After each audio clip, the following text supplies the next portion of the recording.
جهانی را تصور کن که ستونهای معنایش فرو ریختند. نه به خاطر جنگ، نه به خاطر طاعون، بلکه به خاطر یک فکر: خدا مرده است. این جمله نه توهین بود، نه شعار، نه حتی خوشحالی. این گزارش یک واقعه بود.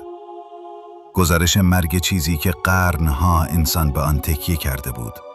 و کسی که این خبر را داد، خودش هم می‌دانست که انسان هنوز آماده شنیدنش نیست.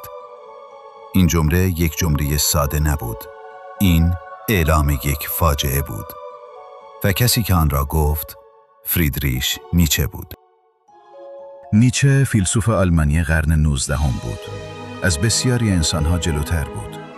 آنقدر جلوتر که حتی امروز هم از فهمش می‌ترسیم. نیچه نه فقط یک فیلسوف، بلکه او شاهد فروپاشی یک جهان بود. مردی تنها، با بدنی بیمار و ذهنی که خواب نداشت. او از انسانها فرار نکرده بود. او زودتر از آنها دید. در انزوایش چیزی را دید که دیگران جرأت نگاه کردن به آن را نداشتند. اینکه پایه‌های جهان ما ترک برداشتند. نه با انفجار، نه با فریاد، بلکه با سکوت. ذهن نیچه آنقدر جلوتر بود که حتی امروز وقتی به افکارش نزدیک می‌شویم احساس خطر می‌کنیم. چون او سوالهایی را پرسید که اگر پاسخشان را جدی بگیریم دیگر راه بازگشتی وجود ندارد. و بعد آن جمله شوم: خدا مرده است. این جمله اعلام یک قتل نبود، اعلام یک فاجعه بود. نیچه نمی گفت خدا وجود ندارد. او می گفت ما دیگر نمی توانیم به او باور داشته باشیم. نه مثل قبل، نه با همان اطمینان کودکانه. علم، عقل، پیشرفت، همه آمدند و آرام آرام ایمان را از زیر پای انسان کشیدند. و وقتی ایمان فرو ریخت، اخلاق هم لرزید، معنا هم ترک برداشت.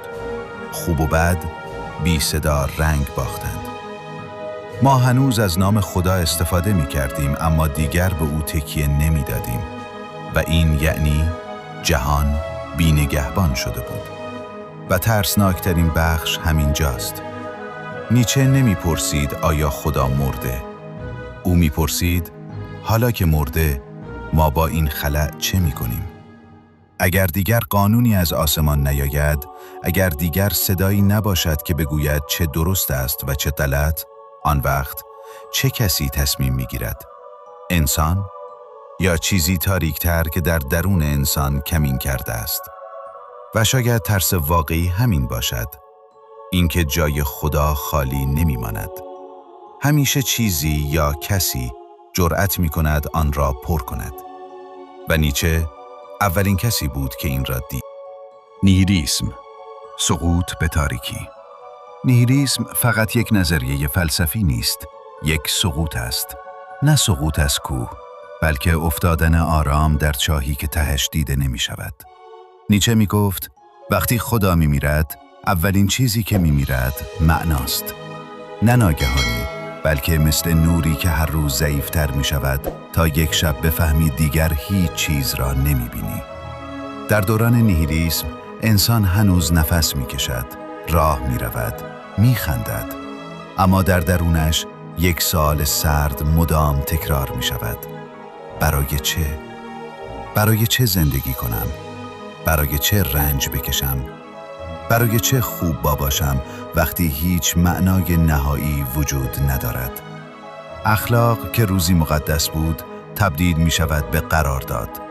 خوب و بد می شوند سلیقه و وقتی همه چیز نسبی شد هیچ چیز جدی نمی ماند. اینجاست که تاریکی شروع می شود، چون انسان نمی تواند با هیچ زندگی کند. اگر معنایی پیدا نکند یا خودش یکی می سازد یا فرو می ریزد. و نیچه هشدار داد بیشتر انسانها فرو می ریزند.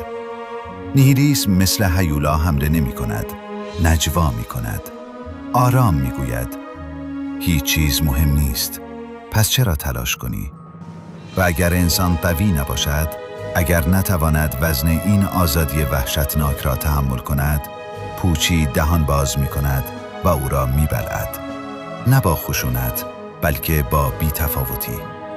زندگی تبدیل می شود به گذران وقت، رنج بی معنا می شود و انسان بی آنکه متوجه شود به سایه‌ای از خودش بدل می گردد. نیچه نمی گفت نیهیلیسم پایان است، او می گفت این آزمون است. یا انسان آنقدر قوی می شود که خودش معنا بیافریند، یا تاریکی برای همیشه او را در خود نگه می دارد. ابر انسان، نجات یا سقوط؟ اما نیچه چیزی را زمزمه کرد که شبیه امید بود، اما بوی خطر میداد. او گفت: ابر انسان، نه یک قهرمان، نه یک ناجی آسمانی، بلکه انسانی که جرأت می کند خودش خدای ارزش‌هایش باشد. انسانی که نه از ترس جهنم خوب است، نه به امید بهشت، بلکه چون قدرتی درونش می جوشد که نمی گذارد زانو بزند. اما این سوال باقی می ماند: اگر هر کس ارزش‌های خودش را بسازد، چه چیزی جلوی هیولا شدن ما را می گیرد؟ ابر انسان می توانست نجات باشد یا آغاز سقوط؟ در آخرین سالهای عمرش نیچه فرو پاشید. نه آرام، نه تدریجی. ذهنش شکست، دیوانه شد. نامه‌هایی نوشت که در آنها خودش را خدا می‌نامید. بعضی‌ها گفتند این پایان یک فیلسوف بود.